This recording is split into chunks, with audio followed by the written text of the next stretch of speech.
లలిత్ గారు, స్టాక్ మార్కెట్‌లో మనం ఉండాలి అనుకునేటప్పుడు డిఫరెంట్, డిఫరెంట్ టూల్స్ వీటి గురించి అవగాహన ఇవన్నీ అయితే ఇప్పుడు ఏఐ ఆరా వచ్చింది గదా!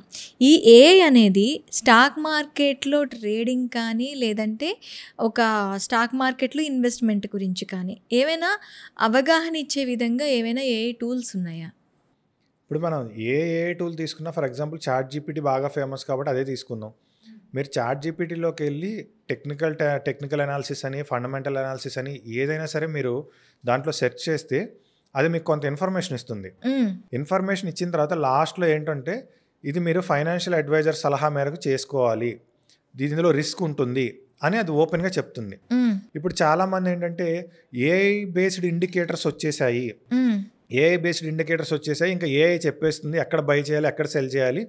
సో, ఇంకా ఆ టూల్స్ వాడితే మనకు ఇబ్బంది లేదని చెప్తున్నారు. అవన్నీ ఫేక్ టూల్సే. ఓకే. ఏఐ ఎప్పుడు కూడా దాని ఓన్‌గా అది టూల్ బిల్డ్ చేయదు. ఏఐకి మీరొక కమాండ్ ఇవ్వాలి. మీరిచ్చిన కమాండ్ ప్రకారమే కదా అది టూల్ బిల్డ్ చేయాల్సింది. అవును. సో, ఏఐ టూల్ వచ్చేసింది అంటారు. ఏఐ టూల్ అనేది కూడా ఒక మనిషి ఒక ఐడియా నుంచి వీడు ఏదైతే ఇన్పుట్ ఇస్తాడో దాన్ని బట్టి అది అవుట్‌పుట్ ఇస్తుంది. అవును. సో, వాడి ఇన్పుట్ అంటే వాడి మైండ్‌లో ఏదైతే ఉందో వాడు దాన్ని ఆటోమేట్ చేస్తాడు అంతవరకే. అంతే తప్ప ఇప్పుడు మనకి ఏఐ టూల్‌తో అన్నీ వచ్చేస్తే గనక అందరూ అదే చేసుకోవచ్చు కదా! అందరూ ఇంకా వేరే జాబ్స్ ఇవన్నీ చేయడం ఎందుకు? ఏఐ టూల్ వాడేసి అది బై చెప్తే బై, సెల్ చెప్తే సెల్ చేసుకోవచ్చు కదా! అలా కుదరదు.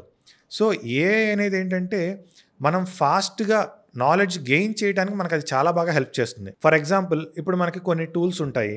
సో, ఏ టూల్ యొక్క సక్సెస్ రేట్ ఎంత? ఏ టూల్ యొక్క అడ్వాంటేజెస్ ఏంటి? దాని డిసడ్వాంటేజెస్ ఏంటి? ఇవన్నీ ఇప్పుడు మనం బుక్స్ చదివైతే నేర్చుకోలేం. హ్మ్. సో, సింపుల్‌గా మీరు ఏఐలోకెళ్ళిపోయి ఫర్ ఎగ్జాంపుల్ చాట్ జీపీటీ తీసుకొని ఓకే. ఫర్ ఎగ్జాంపుల్ ఒక ఇండికేటర్ ఉంది. ఆర్ఎస్ఐ అనే ఒక ఇండికేటర్ ఉంది. లేదా ఎంఏసిడి అనే ఒక ఇండికేటర్ ఉంది. ఇలా ఏదో ఒక ఇండికేటర్ తీసుకొని ఓకే. ఈ ఇండికేటర్ స్ట్రెంగ్త్ ఏంటి? ఈ ఇండికేటర్ వీక్‌నెస్ ఏంటి? బెస్ట్ అవుట్‌పుట్ ఈ ఇండికేటర్ యొక్క బెస్ట్ అవుట్‌పుట్ ఏ సెట్టింగ్స్‌తో వస్తాయి? ఇలా కావాలంటే మనం దాని మీద నాలెడ్జ్‌ని గెయిన్ చేయొచ్చు.